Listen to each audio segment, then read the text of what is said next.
10 बजे से जो ये मतगणना शुरू हुई है, इसकी गिनती का जो पैटर्न है थोड़ा सा डिफरेंट है। अब डिफरेंट क्या है, आप गौर से सुनिएगा। मुंबई में 227 निर्वाचन वार्ड्स हैं, हाँ, उसके लिए 23 मतगणना केंद्र चुने गए हैं। अब एक साथ सभी वार्ड की काउंटिंग शुरू नहीं होगी। हर केंद्र पर पहले 2 वार्ड की काउंटिंग होगी और उसके नतीजे के ऐलान के बाद 2 वार्ड की काउंटिंग, फिर अगले 2 वार्ड की काउंटिंग शुरू हो जाएगी। तो पहले 1 घंटे में जो आपके पास रुझान या नतीजे आएंगे, रुझान नहीं, नतीजे जो आएंगे वो केवल 46 वार्ड की गिनती के ही आएंगे और इसीलिए 1 घंटे की देरी हो सकती है। इस बार बीएमसी के लिए लगभग 52.94% मतदान हुआ है। ये जो 2017 में 55 हुआ करता था, लेकिन सबसे ज्यादा मतदान कहा जा रहा है इस बार हुआ है। पिछली बार से करीब 2.5% कम जरूर है, लेकिन ये आंकड़ा जो है बता रहा है कि लोगों ने बढ़ चढ़कर हिस्सा लिया है। स्टिल बहुत शानदार आंकड़े तो नहीं है ये जो वोटर टर्नआउट दिख रहा है। गार्गी जी, रूबिका नमस्कार। नमस्ते। ओके, तहसीन, शहजाद, सबको मेरा नमस्कार। ओके, मैं गुलाब जी और नवीन जी को भूल गई आप। गुलाब जी, नवीन जी, नमस्कार। हाँ। मेरी तरफ से। और रूबिका, आपको याद होगा मैंने कल भी कहा था ये ऐसा इलेक्शन है कि पहले से ही तय था, और ये इसलिए कि ये जो विकास का चेहरा है, शहजाद ने कहा, देवेंद्र फडणवीस जी बने हुए हैं। और मैं एक सवाल करूंगी मराठी में कि मुंबईच्या विकासासाठी उद्धव ठाकरेने काय केले आहे? मराठी अस्मितासाठी उद्धव ठाकरेने काय केले आहे? बताइए। और ये जो मराठी और हिंदुत्व इनकी जो बात कर रहे हैं, बाला साहेब ठाकरे ने, जो हिंदू हृदय सम्राट, अभी जो यूबीटी ने उनको संबोधित किया, श्रीमान बाला साहेब, और वो ऊपर से सोचिए उनका जो बेटा लोकसभा इलेक्शन में इकबाल मूसा, जो 1993 मुंबई ब्लास्ट के अक्यूज थे, वो तो उनके कैंडिडेट अमोल कीर्तिकर के लिए कैंपेन कर रहे थे। तो क्या यहाँ के लोगों ने देखा नहीं? तो क्या वो जो हिंदुत्व का लेगेसी ये लोग कहते हैं कि हिंदुत्व मराठी, ऐसा है नहीं कि हिंदू सारे उनके पीछे जा रहे। जैसे ही वो गए थे कांग्रेस के साथ, हाँ। और तो उनका जो कैरेक्टर वो पूरा बदल गया, रूबिका। तो इसीलिए जो मराठी मानुस है, ये आरोप अगर तो मुंबई में अजीत दादा के साथ भी तो लग सकता है ना। कुछ वोट नहीं, पर बीजेपी को ही जाते हैं, गार्गी, और जो जाते हैं, मैंने कल बोला ना, ये आरोप तो अजीत पवार पर भी और फडणवीस साहब पर भी लग सकता है ना। वो चक्की पीसिंग एंड पीसिंग एंड पीसिंग, और उसके बाद पीस वाला पीसिंग आ गया, दोनों में इतनी मोहब्बत हो गई। ये बात सच है कि नहीं है तहसीन पुनावाला? हाँ, ये चर्चा करते हैं, इसलिए वो ऑपोजिशन कहे कि ये विपक्ष तो जरूर बोलेंगे उस पे। हाँ। तो वही हो तो जाता है कि politics has very strange bed partners. तो वो भी मैंने एकदम जो राइट अलायंस नहीं है, लेकिन ये लोग जो बोलते हैं रियल पॉलिटिक्स। लेकिन आप देखिए जो बीजेपी और शिवसेना शिंदे है, और शुरू में इन्होंने कहा कि 68। अच्छा, एक बार जल्दी से मैं आंकड़े बता देती हूँ, अभी जो नतीजे तो अभी आए नहीं है, रुझान आने लगे। भारतीय जनता पार्टी 227 में से 34, शिवसेना जो शिंदे गुट है वो 16। अब हमने इसे बाइफिकेट कर दिया है। हाँ, उद्धव ठाकरे गुट 21 है, मनसे के पास 7 सीटें आती हुई दिखाई दे रही है, लेकिन अजीत बाबू के पास अभी एक भी सीट नहीं है। हमारे साथ हर्षवर्धन जी भी यहाँ स्टूडियो में जुड़ चुके हैं। हर्षवर्धन जी, जो 3 एग्जिट पोल कह रहे हैं, बिल्कुल वैसा ही नतीजा आपको दिख रहा है? इतिहास अब इस बार बदल रहा है? लेकिन लगभग ऐसा ही होगा। और आखिरी जो चुनाव हुआ था तो उसमें भारतीय जनता पार्टी सिर्फ 2 पार्षद कम थी, यानी शिवसेना से सिर्फ 2 पार्षद कम थी। और ये वो वाली शिवसेना थी जो पूरी तरह से बाला साहब वाली शिवसेना थी, टूटी नहीं थी। भाजपा और शिवसेना अलग अलग नहीं हुए थे, और भारतीय जनता पार्टी लगातार शिवसेना का मेयर बनवाती रही, यानी उसके नंबर्स वो होते थे उसके बावजूद। इसमें जो सबसे बड़ी बात है कि जो लाइफ लाइन मिलती दिख रही है वो राज ठाकरे को मिलती दिख रही है। और मेरे लिए, मैं ये पहले भी कहता रहा कि क्या ऐसा तो नहीं होगा कि उद्धव ठाकरे जो उस वक्त डरते थे कि अगर राज ठाकरे पार्टी में रहे तो उत्तराधिकारी नहीं हो पाएंगे, बाला साहब के बेटे होकर भी, भतीजा होकर भी वो ले जाएगा।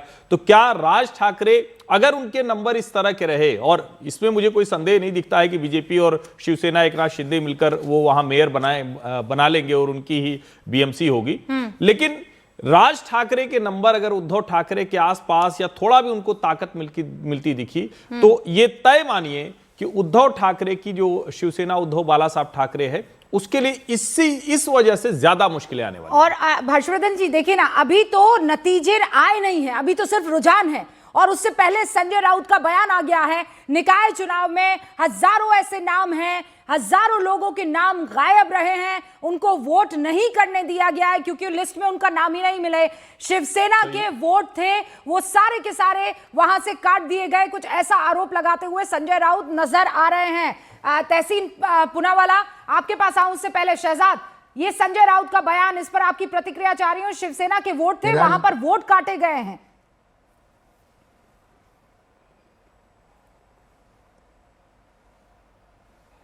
जिसको मैं कहता हूं ठाकरे तक गैंग ने शुरू कर दिया है डिस्क्रेडिट करना। अभी 2 बजे के बाद ये जो है ये डिनाइल में जाएंगे, फिर 4 बजे दोषारोपण करेंगे और 6 बजे राहुल गांधी के साथ मिलकर प्रेस वार्ता करेंगे कि देखो ये वोट चोरी नहीं, इस बार इंक चोरी, नाम चोरी सब हो गया। तो रूबिका जी आप रुकिएगा, अभी राहुल गांधी के साथ ठाकरे बंधु आएंगे और हाइड्रोजन बॉम्ब भी फोड़ेंगे रात को। तहसीन पूनावाला, देखिए, आप किसी भी साइड पे हो पॉलिटिक्स के, और मैं ऑब्वियसली बीजेपी के खिलाफ हूँ, लेकिन महाराष्ट्र की राजनीति के अगर सबसे बड़े कोई नॉन सीरियस और कमेडियन है वो है संजय राउत। और ये दुर्भाग्य है कि उद्धव जी और जिनका लेगेसी बाला साहेब ठाकरे जी का इन पे डिपेंडेंट है। पर्शियन की एक कहावत है, शहंशाह आलम अज दिल्ली तपालम, और यही हालत मैं कब से अपने ट्विटर पे कह रहा था शिवसेना की होगी। उनका जो गढ़ रहेगा वो मातोश्री के इर्द गिर्द रहेगा। संजय राउत की वजह से इनका पूरा नुकसान होगा। अगर संजय राउत जितना बोलेगा उतना नुकसान होगा। खैर वो उनकी पार्टी का है, मुझे सिर्फ कांग्रेस की चिंता है, और मैं चाहता हूं कि कांग्रेस थोड़ा आत्मचिंतन करे, थोड़ा अंदर देखे और सोचे कि पुणे, मुंबई, जिन शहरों में कांग्रेस का जन्म हुआ, ये हालत, अगर ये रुझान ठीक है तो क्यों हो रहे, कांग्रेस को देखना चाहिए इस पर। नहीं पर तहसीन, ये जो आप बात कह रहे हैं कि मैं हूं कांग्रेस के साथ, मैं बीजेपी के खिलाफ हूं, लेकिन बातें सारी आप पक्ष वाली बीजेपी की कर रहे हैं। नहीं, एक सेकेंड मैं क्लैरिफाई कर दूं। मैं चाहता हूं ठाकरे बंधु सत्ता में आए। उसका मतलब ये नहीं कि देवेंद्र फडणवीस जी की सत्ता है, उसका मतलब है कांग्रेस की सत्ता है। आप चाहते हैं कि राहुल गांधी प्रधानमंत्री बने, आपकी चाहत बिल्कुल चाहता हूं। अरे हाँ, तो चाहत तो हो सकती है आपकी, सपने तो कोई भी देख सकता है ना। हाँ, पर तो उसके मेहनत लिए करनी होगी। स्ट्रैटेजी, उसके लिए काम कितने, आप 11-12 साल तो हो गए, मैं आपको देख रही हूं ये बात और ये सपना आपको संजय हुए। अब कितना करीब पहुंचे आप? अब ठीक है, देखते हैं। अगर इनको अब भी कांग्रेस नहीं, इस पर कांग्रेस ने संज्ञान नहीं लिया तो फिर कांग्रेस को सोचना होगा आगे कहां, क्योंकि जो बड़े राज्य है जहां पे 2029 में चुनाव हो गए। हर्षवर्धन जी, सुनिए ना, आप समझ नहीं रहे। सुनिए मेरी 1 मिनट बात सुनिए। आप और आपके भाई ये दोनों बहुत अच्छी तरह से जानते हैं, दोनों टारगेट सेट कर चलने वाले लोग हैं, ठीक है। हाँ? अब भाई आपने एक टारगेट सेट किया कि मुझे उस वाला टारगेट को अचीव करना है, हाँ, तो 11 साल तो हो गए आपको वो टारगेट अचीव किए हुए।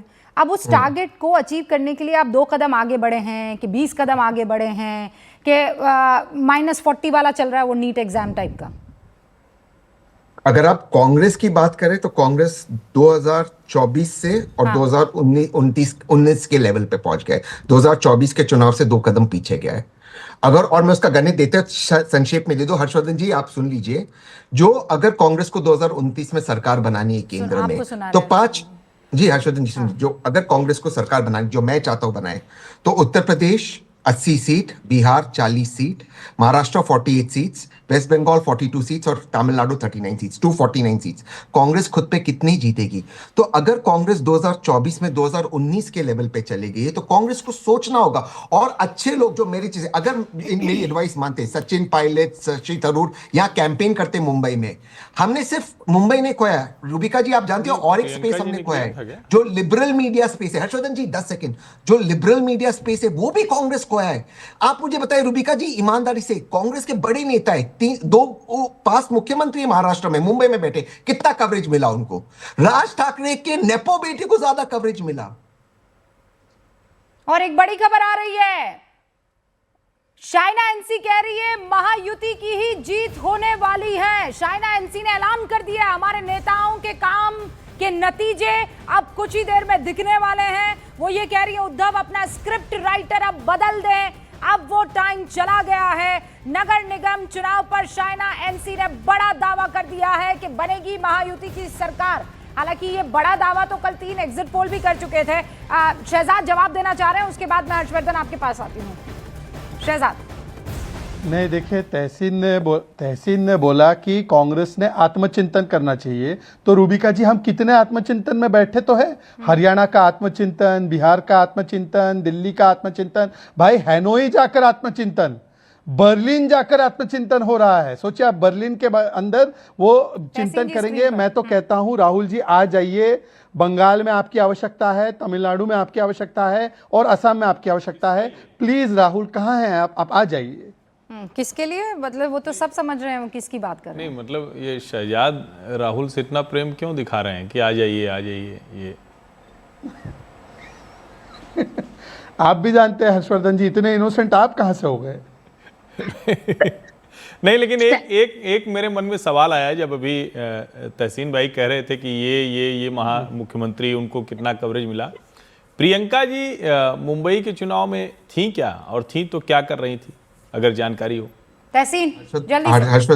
हर्षवर्धन जी, मैं पूरी तरह से इत्तेफाक करता हूं। अगर कांग्रेस ने प्रियंका जी, सचिन पायलट और शशि थरूर को उतारते, कम से कम आपको मिडिल क्लास वोट, आपको एक कांग्रेस वोट और आपको एक लिबरल मीडिया स्पेस मिलता। मैं बिल्कुल आपसे इत्तेफाक करता हूं। मैं मानता हूं कि मोदी जी, राहुल जी वहां पे कैंपेनिंग नहीं करेंगे कॉर्पोरेशन के चुनाव में, लेकिन बीएमसी को इस नजरिए से देखना चाहिए कि देश का 13वां सबसे बड़ा बजट है उसका, एक बहुत सारे राज्यों से बड़ा बजट है। इसके अलावा एज अ स्टेट मुंबई का जो पॉपुलेशन है, कई राज्यों से ज्यादा उसका पॉपुलेशन है। उस हिसाब से अगर इन तीनों को उतारते, कांग्रेस अच्छा करती मुंबई और पुणे के अंदर। आप एक सेकंड, आप सारी जिम्मेदारी मीडिया पर कैसे डाल देते हैं कि मैं मीडिया पे नहीं मुंबई डाल रहा हूं। क्यों आप डालूं? ये कह रहे हैं नहीं, कि मैं नहीं डाल रहा हूं। इससे पहले क्या कहा मैं था जरा space हम कि हार कितने गए। चेहरे मैं आपको दिखे? थोड़ी डाल- मैं कह रही हूँ आपने कितने चेहरे उतारे कि हम वो दिखा I पाते। agree with you. You tell me. मैं से इत्तेफाक रखता हूँ। इसमें आप direct- तभी इंटरव्यू लेंगे ना जब मैं रहूंगा ग्राउंड पे। मैं agree Absolutely. करता हूँ तो आपसे। फिर उसमें मैं agree करता हूँ। तो फिर उसमें मीडिया का क्या दोष है? मीडिया आपने का ये- भाई प्रियंका गांधी अगर बीएमसी के चुनावों में उतरती हर्षवर्धन जी, तो लगता है आपको कैमरा के लेंसेज जो हैं 100% उनसे परे जाते हैं? आपको लगता है वो आज भी जब बोलती हैं तो मीडिया की नजर सीधा उनके ऊपर जाती है? Correct, I agree with you. मैं यही कह रहा हूँ, मैं यही चीज कह रहा हूँ। स्क्रीनिंग कमेटी में रखा गया, हाँ। उस दिन तक चलाया। लेकिन अब अगर राहुल कांग्रेस प्रियंका को कोई जगह नहीं देना चाह रही है, प्रियंका आगे नहीं आ पा रही है, तो इसमें मीडिया क्या करेगा? और मीडिया कुछ कहेगा तो आप ही लोग कहेंगे कि भाई बहन के बीच में झगड़ा लगवा रहे हैं। अच्छा, पिंपरी चिंचवाड़ में इस वक्त एक बड़ी खबर आ रही है। कांटे की टक्कर साफ तौर पर दिखाई दे रही है। भारतीय जनता पार्टी 12 सीटों पर और पवार गुट जो है वो 12 सीटों पर दिखाई पड़ रहा है। बीजेपी और पवार परिवार में सीधी टक्कर साफ तौर पर यहां पर दिखाई दे रही है। तो नवीन बाबू, अभी आपके लिए थोड़ी बेहतर खबर है ये, चाहे वो सरकार हो कि विपक्ष हो, आप कह रहे थे ना दोनों जगह हमारा पावर चलेगा। यहां तो कांटे की टक्कर इस वक्त दिख रही है, नहीं कह सकते कौन जीतेगा बाजी। रोविका जी, अभी आप कांग्रेस के प्रवक्ता को सुन रहे थे। हाँ। जो बात हमने ओपनली कहा, प्रवक्ता ने स्वीकार किया चीज को। अरे विपक्ष में रोविका जी कोई बचा ही नहीं है, कोई ऐसा कैंडिडेट नहीं है जो आगे बढ़कर हारने के लिए तैयार हो। वहां जीतने का तो कैंडिडेट ही नहीं मिलता है, हारने वाला कैंडिडेट उनको नहीं मिल रहा है। ये हालत हो गया है।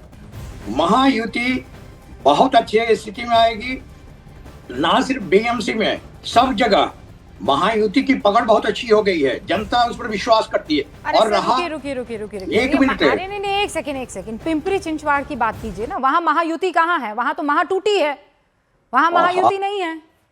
नहीं, वो सारी चीजें हैं। हम रणनीति के तहत आगे बढ़ रहे हैं। आप रिजल्ट देखेंगे, क्या थाने का रिजल्ट आपको स्पष्ट नहीं हुआ? वहां क्या हुआ था? सब लोग अलग अलग लड़े थे, और क्या स्थिति हुआ? महायुति का वहां सरकार बनी, कि वहां सत्ता में आया कि नहीं? अरे लेकिन वहां तो भैया, आप महायुति अगर हार जाती है तो उसे हरा रहे हैं ना। पिंपरी चिंचवाड़ के रुझान ये बता रहे हैं कि आप लोगों में कांटे की टक्कर है। नहीं, ठीक अगर है। दोनों साथ होते तो जीत अब तक हाथ में होती है आपके। वो आगे आने दीजिए ना, जब पूरा स्कोर आ जाएगा तो आपको पूरी बात स्पष्ट हो जाएगी। अरे कि पूरी सत्ता बात रूढ़ में महायुति यही होगी। स्पष्ट होगा ना कि या आप जीते या फिर फडणवीस जी जीते। अरे वो सब जो भी जीतेंगे वो महायुति का हिस्सा होगा। हाँ, वही तो कह रहे आप हैं, इतना घबराइए साफ नहीं। करें और क्या कहें वो। वो घबराइए नहीं रूबिका जी, हाँ। हम महायुति वाले सत्तारूढ़ हर जगह हो रहे हैं, हाँ। होंगे। वाह, बड़ा खेला खेल लिया आपने तो यहाँ पर।